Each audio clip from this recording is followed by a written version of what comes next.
Hello friends, welcome back to my YouTube channel. মই অনুৰাগ শৰ্মা আপোনালোক সকলোকে পুনৰবাৰ স্বাগতম জনাইছো মোৰ YouTube চেনেলটোলৈ। আজি মই আপোনালোকৰ সন্মুখত এটা নতুন ভিডিঅলৈ উপস্থিত হৈছো আৰু আজিৰ ভিডিঅটোত মই আপোনালোকৰ সৈতে শেয়াৰ কৰিম, ডিসকাস কৰিম এখন ৰিক্ৰুটমেন্ট নটিফিকেশন আৰু সেই ৰিক্ৰুটমেন্ট নটিফিকেশন আহিছে অসম লোক আয়োগ Assam public service commission APSC ৰ ফালৰ পৰা। সো ইয়াতে এটা ভাল খবৰ যিসকলে চাকৰিৰ কাৰণে ওয়েট কৰি আছিল। সো ইয়াতে দেখিছে enforcement inspector under transport ডিপাৰ্টমেন্টত 27টা post ওলাইছে আৰু ইয়াতে পোষ্ট ওয়াইজ ৰিজাৰ্ভেশন খিনি হ'ল। Open category total 14টা পোষ্ট আছে, 14টা পোষ্ট আছে, তাৰে ৰিজাৰ্ভ ফৰ উইমেন আছে, হৰাইজেন্টাল ৰিজাৰ্ভেশন 5টা, ৰিজাৰ্ভ ফৰ OBC MOBC কাৰণে 6টা ৰিজাৰ্ভ আছে, তাৰে ভিতৰত ৰিজাৰ্ভ ফৰ উইমেন আছে 2টা, reserve for the tribes and আদিবাসীৰ কাৰণে এটা আছে, তাৰ পিছত ৰিজাৰ্ভ ফৰ শিডিউল কাষ্টৰ কাৰণে 2টা, ৰিজাৰ্ভ ফৰ শিডিউল ট্ৰাইব প্লেইনছৰ কাৰণে 2টা, ৰিজাৰ্ভ ফৰ শিডিউল ট্ৰাইব হিলছৰ কাৰণে 2টা, গ্ৰেণ্ড টোটেল 27টা, তাৰে ভিতৰত ৰিজাৰ্ভ ফৰ উইমেন আছে 7টা। আৰু এনেকুৱা নহয় যে যিসকলৰ কাৰণে ৰিজাৰ্ভ নাই তেওঁলোকে এপ্লাই কৰিব নোৱাৰিব, কাৰণ অপেন কেটেগৰীত সকলোৱে কম্পিট কৰিব পাৰে আৰু PWBD কাৰণে আৰু এক্স সাৰ্ভিসমেনৰ কাৰণে ইয়াতে পোষ্ট ৰিজাৰ্ভ নাই, ঠিক আছে। সো ট্ৰান্সপোৰ্ট ডিপাৰ্টমেণ্টত এনফোৰ্সমেন্ট ইন্সপেক্টৰ পোষ্ট ওলাইছে টোটেল 27টা পোষ্ট। মই কৈ দিলোঁ ক'ত কি ৰিজাৰ্ভ আছে আৰু ইয়াতে pay scale plus grade pay plus other allowances admissible to the state government employees from time to time per মান্থটো হ'ল। পে স্কেলটো হ'ল 22,000 to 97,000, গ্ৰেড পে 9,400, পে'মেণ্ট 3ত পৰিছে। চ' এইটো ক্লাছ 2 গেজেটেড অফিচাৰৰ পোষ্ট হয়। আপোনালোকে যেতিয়া মই চেলাৰী কেলকুলেশ্যন বাৰু অন্যান্য এডিশ্যনেল ভিডিঅ'ছ ইয়াৰ ওপৰত বনাম বাৰু APSC এনফোৰ্সমেন্ট ইন্সপেক্টৰৰ ওপৰত। আৰু এলিজিবিলিটি ক্ৰাইটেৰিয়াটো হ'ল কেণ্ডিডেটজন অসমৰ স্থায়ী বাসিন্দা হ'ব লাগিব আৰু কেণ্ডিডেটজনে এমপ্লয়মেণ্ট এক্সচেঞ্জ ৰেজিষ্ট্ৰেশ্যন চাৰ্টিফিকেট নহয় বা PRC issued in Assam for educational purpose, এইকেইটা বস্তু ৰেচিডেঞ্চি প্ৰুফ হিচাপে আপলোড কৰিব লাগিব নেচেচাৰী ডকুমেণ্টছ। চ' ইয়াতে PRC মেণ্ডেটৰী নহয়, পাৰ্মানেণ্ট ৰেচিডেঞ্চিয়েল চাৰ্টিফিকেট নহয় বা এমপ্লয়মেণ্ট এক্সচেঞ্জ ৰেজিষ্ট্ৰেশ্যন চাৰ্টিফিকেট, ইয়াৰ ভিতৰত যিকোনো এখন আপোনালোকে অনলাইন এপ্লিকেশ্যন কৰোঁতে আপলোড কৰিলে হ'ল। চ' ইয়াৰ ভিতৰত যিকোনো এখন মেণ্ডেটৰী হয়, এনেকুৱা নহয় যে PRC লাগিব। চ' PRC নহয়, বহুতে PRCৰ ওপৰত এইকেইদিন কিছুমান ভিডিঅ' দি আছে, কিন্তু এনেকুৱা নহয়, PRC ইয়াতে নহয়, এমপ্লয়মেণ্ট এক্সচেঞ্জ ৰেজিষ্ট্ৰেশ্যন চাৰ্টিফিকেট হ'লেও হৈ যাব, কাৰণ এমপ্লয়মেণ্ট এক্সচেঞ্জ ৰেজিষ্ট্ৰেশ্যন চাৰ্টিফিকেটখন খালি অসমৰ হ'ব লাগিব। আৰু এডুকেশ্যন কোৱালিফিকেশ্যনটো হ'ল যিকোনো গ্ৰেজুৱেটে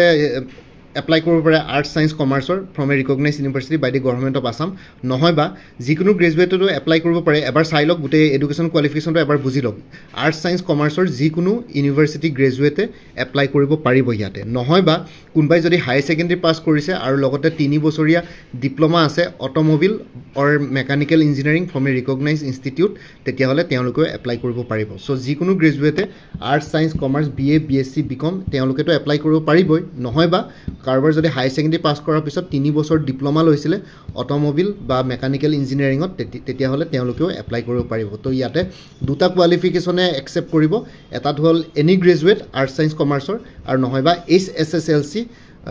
plus 3 year diploma in automobile or mechanical engineering from a recognise institute, ঠিক আছে। এই 2টা বস্তু আপোনালোকে মনত ৰাখিব। আৰু লগতে ইয়াতে ইঞ্জিনিয়াৰিং গ্ৰেজুৱেটছে এপ্লাই কৰিব পাৰে নাই নাজানো, ডাইৰেক্টলি BTech হ'লে এপ্লাই কৰিব, BTechক মেবি ইয়াতে নিদিব বা BBA বা BCA সেইখিনিক চাগে নিদিব ইয়াতে এপ্লাই কৰিবলৈ, কাৰণ ইয়াতে এনি গ্ৰেজুৱেট বুলি কৰা নাই, a degree in arts science or commerce বুলি কৈছে। আৰু ইঞ্জিনিয়াৰিং গ্ৰেজুৱেটছ বুলি হ'লে মানে প্ৰফেশ্যনেল বা কি বুলি কয় টেকনিকেল কোৱালিফিকেশ্যন বুলি ধৰা হয়, ঠিক আছে। চ' সেইটো কাৰণে ইয়াতে ইঞ্জিনিয়াৰিং গ্ৰেজুৱেটছে চাগে এপ্লাই কৰিব নোৱাৰিব। তথাপিতো আপোনালোকে এবাৰ কনফাৰ্ম হৈ ল'ব APSCৰ হেল্পলাইন নাম্বাৰত। কাৰোবাৰ যদি APSCৰ হেল্পলাইন নাম্বাৰ নাই মই দি দিম বাৰু, কমেণ্ট ছেকশ্যনত মোক জনাব। আৰু লগতে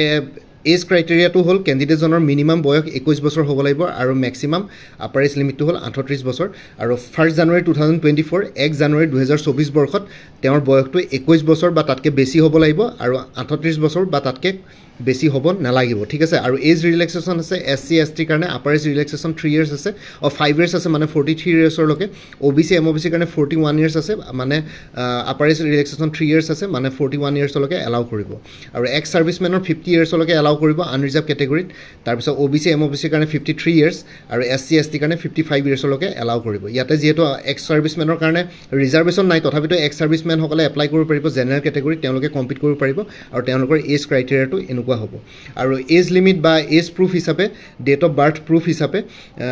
ক্লাছ 10 বা ক্লাছ 12ৰ এক্সামিনেশ্যন বা admit card pass certificate marksheet এইখিনি আপলোড কৰিব লাগিব। তাৰ বাহিৰে বেলেগ চাৰ্টিফিকেট এজ প্ৰুফ হিচাপে একচেপ্ট নকৰে APSC। চ' ক্লাছ 10 বা ক্লাছ 12ৰ এডমিট কাৰ্ড পাছ চাৰ্টিফিকেট বা মাৰ্কশ্বিট য'ত আপোনালোকৰ ডেট অফ বাৰ্থটো মেনশ্যন আছে সেইখিনিয়ে মানে ইয়াতে কি বুলি কয় আপলোড কৰিব লাগিব। আৰু for government employees of the state Assam গভৰ্ণমেণ্টৰ এমপ্লয়িজসকলে নো অবজেকশ্যন চাৰ্টিফিকেট আপলোড কৰিব লাগিব আৰু from a competent authority so' এইখিনি যিসকল গভৰ্ণমেণ্ট এমপ্লয়িজ তেওঁলোকে গম পাব ইয়াতে লিখিছে candidates already in regular government service whether in permanent or temporary capacity other than casual ad hoc daily wage hourly contractual basis মানে যিসকলে casual ad hoc daily wage hourly paid contract basis তেওঁলোকে নালাগে কিন্তু যিসকলে পাৰ্মানেণ্ট বা টেম্পৰৰী কেপাচিটিত আছাম গভৰ্ণমেণ্টৰ ছাৰ্ভিচত আছে তেওঁলোকে এমপ্লয়মেণ্ট প্ৰুফ হিচাপে certificate against the applied post issued by competent authority under which he is working যে এইটো অৰ্গেনাইজেশ্যনত বৰ্তমান তেওঁ কৰ্মৰত তেনেকৈ বুলি এখন চাৰ্টিফিকেট কম্পিটেণ্ট অথৰিটিৰ পৰা ইছ্যু কৰাই পেলাই আপলোড কৰিব লাগিব আৰু যিসকলে পে প্ৰটেকশ্যন চিক কৰিব বিচাৰিছে তেওঁলোকে নো অবজেকশ্যন চাৰ্টিফিকেট ইয়াতে আপলোড কৰিব লাগিব issued by the competent authority under which he is working ঠিক আছে কাৰোবাৰ যদি ধৰক কিবা এটা চাকৰি কৰি আছে তাতে যোনটো পে স্কেল আছে সেই পে প্ৰটেকশ্যন যদি পাব পাৰে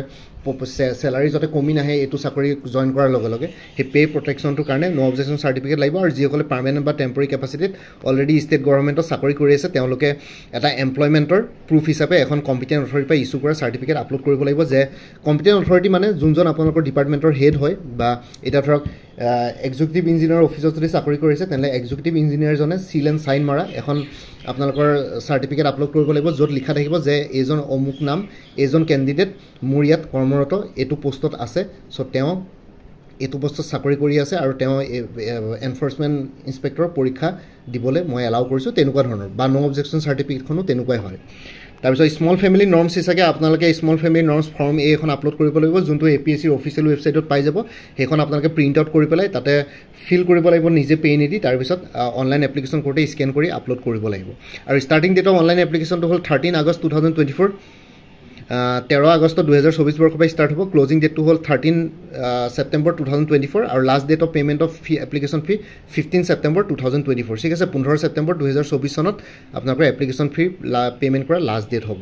আৰু এপ্লিকেশ্যন ফিসমূহ হ'ল জেনেৰেলৰ কাৰণে 297.20 ঠিক আছে application fee processing fee taxable amount 297.20 SC ST OBC MOBC 197.20 BPLৰ কাৰণে অনলি 47.20 ঠিক আছে চ' এইখিনি এপ্লিকেশ্যন ফি হ'ল আৰু অনলাইন এপ্লাই কৰিব এই কাৰণে APSCৰ অফিচিয়েল ৱেবছাইটত গৈ পেলাই আপোনালোকে এপ্লাই কৰিব পাৰিব এটা প্ৰফাইল ক্ৰিয়েট কৰি ল'ব পাৰিব যিসকলে অলৰেডি APSCত এপ্লাই কৰিছে তেওঁলোকে গম পাব আগতে যদি প্ৰফাইল ক্ৰিয়েট কৰা আছে সেইখিনি থাকিব লগতে আপোনালোকে ডাইৰেক্ট এপ্লাই কৰিব পাৰিব আৰু যিসকলে নতুনকৈ এপ্লাই কৰিম বুলি ভাবিছে তেনেহ'লে এটা প্ৰফাইল ক্ৰিয়েট কৰি ল'ব লাগিব মই জনাম বাৰু আৰু বহুতে হয়তো এইটোৰ ওপৰত ভিডিঅ' দিছে আপোনালোকে এবাৰ চাই ল'ব আৰু সিলেকশ্যন প্ৰচিডিউৰটো এতিয়ালৈকে APSCয়ে জনোৱা নাই কেনেকুৱা হ'ব সিলেকশ্যন প্ৰচিডিউৰটো বৰ্তমান APSCয়ে পিছত ডিচিশ্যন ল'ব সিলেকশ্যন প্ৰচিডিউৰটো এতিয়ালৈকে তেওঁলোকে জনোৱা নাই কেনেকুৱা ধৰণৰ সিলেকশ্যন প্ৰচিডিউৰ হ'ব ৰিটেন টেষ্ট হ'বনে ভাইবা হ'বনে কেনেকুৱা ধৰণৰ হ'ব চ' এতিয়ালৈকে জনোৱা নাই চ' সেইটো কাৰণে সিলেকশ্যন প্ৰচিডিউৰটোৰ ওপৰত আমি এতিয়া একো নকওঁ চ' ইমানে আছিলে এই নটিফিকেশ্যনটো দিবৰ কাৰণে জনালোঁ ভিডিঅ'টো চ' আপোনালোকে এনি গ্ৰেজুৱেটে এপ্লাই কৰিব পাৰিব আৰ্টছ ছায়েন্স কমাৰ্চত আৰু লগতে যদি কাৰোবাৰ যদি হায়াৰ ছেকেণ্ডেৰী পাছ কৰি 3 বছৰ ডিপ্ল'মা আছে অটোমোবাইল বা কি বুলি কয় ইয়াতে যোনটো আছিলে অটোমোবাইল বা মেকানিকেল ইঞ্জিনিয়াৰিঙত তেতিয়াহ'লে তেওঁলোকেও এপ্লাই কৰিব পাৰিব ঠিক আছে চ' মই আপোনালোকৰ অটোমোবাইল বা মেকানিকেল ইঞ্জিনিয়াৰিঙত কাৰোবাৰ যদি ডিপ্ল'মা আছে তেতিয়াও এপ্লাই কৰিব পাৰিব হায়াৰ ছেকেণ্ডেৰী পাছৰ পিছত বা নহয় বা আৰ্টছ ছায়েন্স কমাৰ্চ গ্ৰেজুৱেটে এপ্লাই কৰিব পাৰিব চ' এইখিনি জনাবৰ কাৰণে ভিডিঅ'টো বনালোঁ কোনোবা যদি এলিজিবল বা ইণ্টাৰেষ্টেড কেণ্ডিডেটছ আছে তেতিয়াহ'লে এপ্লাই কৰিব পাৰে পষ্টটো ভাল হয় গেজেটেড অফিচাৰ হয় ক্লাছ 2 গেজেটেড অফিচাৰ হয় চ' সেইটো কাৰণে আপোনালোকে এপ্লাই কৰিব পাৰিব এইখিনি জনাবৰ কাৰণে ভিডিঅ'টো বনালোঁ enforcement inspector under transport department আপোনালোকৰ এটা ৰেছপেক্টেবল জবেই হয় আৰু বাকী হৈ গ'ল এডভাৰটাইজমেণ্টটো এতিয়া বৰ্তমান কোৰ্চেছবিলাকৰ কথালৈ আহিছোঁ চ' কিছুমান কোৰ্চেছ এভেইলেবল আছে আপোনালোকে মোৰ পৰা যদি আগতে কিবা কোৰ্চ লৈ থৈছিলে তেতিয়াহ'লে এবাৰ জনাই দিব কাৰণ কিছুমান কোৰ্চৰ মেটেৰিয়েলছ কমন হ'ব পাৰে তেতিয়াহ'লে আপোনালোকে আগতে যোনবিলাক কোৰ্চ লৈ থৈছিলে সেইখিনি মেটেৰিয়েলছখিনি নলৈ পেলাই এতিয়া বৰ্তমান যোনখিনি নতুন কোৰ্চৰ মেটেৰিয়েলছ থাকিব সেইখিনি ল'লে মানে প্ৰাইচটো অলপ কমি যাব চ' এভেইলেবল কোৰ্চেছবিলাক হ'ল APSC assistant accounts officer APDCL AGCLৰ কাৰণে ফুল কোৰ্চ এটা এভেইলেবল আছে 3খন পেপাৰৰ ওপৰত জেনেৰেল ইংলিছ জেনেৰেল নলেজ আৰু মেথমেটিক্স ডেছক্ৰিপটিভৰ ওপৰত 400 ৰুপিছত আৰু এই 3খন পেপাৰৰ দাম 400 ৰুপিছ ফুল কোৰ্চ এভেইলেবল আছে MCQ ফৰ্মেটত আৰু লগতে এক্সপ্লেনেশ্যন আছে য'ত নেচেচাৰী ষ্টেপ বাই ষ্টেপ এক্সপ্লেনেশ্যন ফৰ্মুলা গোটেইখিনি আছে লগতে আপোনালোকৰ য'ত এক্সপ্লেনেশ্যন লাগে এক্সপ্লেনেশ্যন আছে MCQৰ পিছত য'ত ষ্টেটমেণ্ট বেছ কুৱেশ্যনছ লাগে ষ্টেটমেণ্ট বেছ কুৱেশ্যনো আছে আৰু লগতে কাৰোবাৰ যদি একাউণ্টেঞ্চি কোৰ আছে তেতিয়াহ'লে একাউণ্টেঞ্চি কোৰৰ এক্সটাৰ্নেল লিংক এটা মই শ্বেয়াৰ কৰিব পাৰোঁ যদিহে আপোনালোকে মোৰ পৰা কোৰ্চ লয় তাতে 3000টা মান MCQs আছে ফ্ৰীলি আপোনালোকে প্ৰেক্টিছ কৰিব পাৰিব এই একাউণ্টেঞ্চি কোৰটোৰ কাৰণে মই কোনো প্ৰাইচ চাৰ্জ কৰা নাই কাৰণ অকল 400 ৰুপিছত জেনেৰেল ইংলিছ জেনেৰেল নলেজ আৰু মেথমেটিক্স ডেছক্ৰিপটিভৰ কাৰণে একাউণ্টেঞ্চি কোৰটো যিহেতু এক্সটাৰ্নেল লিংক সেইটো আপোনালোকে ফ্ৰীলি লিংকটো পাই যাব মোৰ পৰা বাকি APSC ৰিচাৰ্চ এছিষ্টেণ্ট ফাইনেন্স ডিপাৰ্টমেণ্টৰ কাৰণে ফুল কোৰ্চ এভেইলেবল আছে 400ত APSC CCৰ প্ৰিলিমিনাৰী 2024-25ৰ কাৰণে ফুল কোৰ্চ এভেইলেবল আছে 400ত APSC CDPO child development project অফিচাৰৰ ফুল কোৰ্চ এভেইলেবল আছে জেনেৰেল ইংলিছ আৰু জেনেৰেল নলেজৰ ওপৰত 300ত আৰু অপচনেল সাবজেক্ট কাৰোবাৰ যদি হোম সায়েন্স সোশিয়োলজি ফিলচফি আৰু সাইকোলজি আছে তেতিয়ালে মই এক্সটাৰ্নেল লিংক শেয়াৰ কৰিব পাৰোঁ তাতে আপোনালোকে MCQs প্ৰেক্টিছ কৰিব পাৰিব আৰু এইখিনি কাৰণে মই কোনো প্ৰাইচ চাৰ্জ কৰা নাই এটো আপোনালোকে ফ্ৰীলি কৰিব পাৰিব কাৰণ এক্সটাৰ্নেল লিংক হয় অকল হোম সায়েন্স সোশিয়োলজি ফিলচফি আৰু সাইকোলজি এই চাৰিটা অপচনেল সাবজেক্ট এভেইলেবল আছে লিংক কিটাত মানে তাতে MCQs প্ৰেক্টিছ কৰিব পাৰিব এক্সপ্লেনেশ্যনো আছে MCQs বিলাকৰ আৰু CDPৰ 300 रुपीसৰ যোনটো কোৰ্চ আছে হেতু জেনাৰেল ইংলিছ আৰু জেনাৰেল নলেজ ইনক্লুডেড আছে কোনবা যদি মোৰ পৰা কোৰ্চ লয় তেতিয়ালে এই অপচনেল সাবজেক্ট কিটা থাকা কোনবা ক্যান্ডিডেটস আছে যদি মোক জনাব তেতিয়া মই অপচনেলৰ এক্সটাৰ্নেল লিংকো শেয়াৰ কৰিম এই আসাম ডাইৰেক্ট ৰিক্ৰুটমেন্টৰ যেটো পৰীক্ষা হৈছে ADRE 2.0 ৰ কাৰণে ফুল কোৰ্চ এভেইলেবল আছে 350 উমেন এণ্ড চাইল্ড ডেভেলপমেন্টৰ ষ্টেটিষ্টিকেল এছিষ্টেণ্টৰ ফুল কোৰ্চ এভেইলেবল আছে 350 আসাম পুলিচ SI কনষ্টেবলৰ অন্যান্য পোষ্টসমূহৰ কাৰণে ফুল কোৰ্চ এভেইলেবল আছে 350 APSC কম্পিউটাৰ অপাৰেটৰ ফুল কোৰ্চ এভেইলেবল আছে 300ত APSC টুৰিজম ডেভেলপমেন্ট অফিচাৰ ফুল কোৰ্চ এভেইলেবল আছে 300ত APSC motor vehicle inspector MVI কাৰণে জেনাৰেল ষ্টাডিজ পেপাৰখনৰ ওপৰত ফুল কোৰ্চ এভেইলেবল আছে 400ত আৰু আপডেটেড কাৰেন্ট এফেয়াৰ্স খিনি আপোনালোকে প্ৰত্যেক মাহে পাই থাকিব লাইফ টাইমৰ কাৰণে মোৰ পৰা এবাৰ কোৰ্চ ললে মানে তাৰ কাৰণে আপোনালোকে জাস্ট WhatsAppত এটা প্ৰত্যেক মাহৰ ষ্টাৰ্টিংতে এটা মোক ৰিমাইন্ডাৰ মেছেজ দিলে হ'ল আৰু এতিয়া বৰ্তমান কোৰ্ছসমূহত জানুৱাৰী 2023 পৰা জুলাই 2024 লৈকে কাৰেন্ট এফেয়াৰ্স কভাৰ কৰা হৈছে আগষ্ট মাহটো কমপ্লিট হোৱাৰ পিছত সেপ্টেম্বৰৰ ফাৰ্ষ্ট উইকত আপোনালোকে আগষ্ট মাহৰ কাৰেন্ট এফেয়াৰ্সও পাই যাব তাৰ কাৰণে মোক জাস্ট WhatsAppত এটা ৰিমাইন্ডাৰ মেছেজ দি দিব কোনবা যদি ইন্টাৰেষ্টেড ক্যান্ডিডেটস আছে কোৰ্ছখিনি ল'বৰ কাৰণে তেলে এই WhatsApp নম্বৰটো মোক মেছেজ কৰি জনাওক 9706557851 এই WhatsApp নম্বৰটো মেছেজ কৰি জনাওক আপোনালোকক কোনটো কোৰ্ছ লাগে কোৰ্ছৰ কন্টেন্টছখিনি শেয়াৰ কৰিম লগতে পেমেন্টৰ লিংক দি দিম পেমেন্ট কৰাৰ লগে লগে আপোনালোকে গোটেই কোৰ্ছটো নিজৰ WhatsAppত PDF ফৰ্মেটত পাই যাব আৰু লগতে ইয়াতে যোনটো WhatsApp নম্বৰ দি আছে এটো অনুগ্ৰহ কৰি কল নকৰিব এটো জাস্ট WhatsApp মেছেজৰ কাৰণে এভেইলেবল কলৰ কাৰণে এভেইলেবল নহয় বাকি এইখিনি জনাবৰ কাৰণে ভিডিওটো বনালো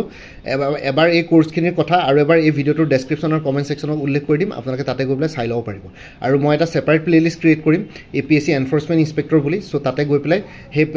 প্লেলিষ্টৰ লিংকটো এই ভিডিওটোৰ ডেসক্ৰিপচনত দি দিম আপোনালোকে সেই প্লেলিষ্টত গৈ এই পৰীক্ষাটোৰ লগত জড়িত সকলো ধৰণৰ ইনফৰমেটিভ ভিডিওছ পাই যাব লগতে ভিডিও ডেসক্ৰিপচনৰ কমেন্ট সেকশন চেক কৰক এই কোৰ্ছখিনিৰ কথা আৰু এবাৰ উল্লেখ কৰি দিছো লগতে মোৰ আৰু এটা চেনেল আছে অসম আইকিউ বুলি সেই চেনেলটোৰ লিংকটো এই ভিডিওটোৰ ডেসক্ৰিপচনত শেয়াৰ কৰিছো আপোনালোকে হেতু চেনেল সাবস্ক্ৰাইব কৰি লব পাৰিব সো ভৱিষ্যতলৈ এনেকুৱা ধৰণৰ কম্পিটিটিভ এক্সামছ বিলাক দিয়াৰ ক্ষেত্ৰত আৰু অলপ এক্সট্ৰা গাইডেন্স পাই যায় বাকি মোৰ ভিডিওছবোৰ চাই যদি ভাল পায় মোৰ চেনেলটো সাবস্ক্ৰাইব কৰি ল'ব আৰু লগতে আপোনালোকৰ যিমানখিনি ফেমিলি ফ্ৰেণ্ডছ ৰিলেটিভছ আৰু চিনাকি এক্সপিৰিয়েন্স আছে তেওঁলোকৰ লগত মোৰ চেনেলটো শ্বেয়াৰ কৰিব লগতে কমেন্ট সেকশনত জনাব কিবা যদি কোৱেশ্চন থাকে ডাউট থাকে মই নিশ্চয় আপোনালোকৰ কোৱেশ্চনছ আৰু ডাউটছ বিলাকৰ ৰিপ্লাই দিবলৈ চেষ্টা কৰিম বাকি আজিৰ ভিডিওটো ইমানতে সমাপ্ত কৰি আপোনালোক সকলোৰ পৰা বিদায় ললো কাইলৈ পুনৰ এটা নতুন ভিডিওলৈ আপোনালোকৰ সন্মুখত উপস্থিত হ'ম তেতিয়ালৈকে ভালকৈ প্ৰিপাৰেচন কৰি থাকক সকলোলৈ অল দি বেষ্ট থাকিলে bye and take care friends Bharat Mata কি জয় জয় আই অসম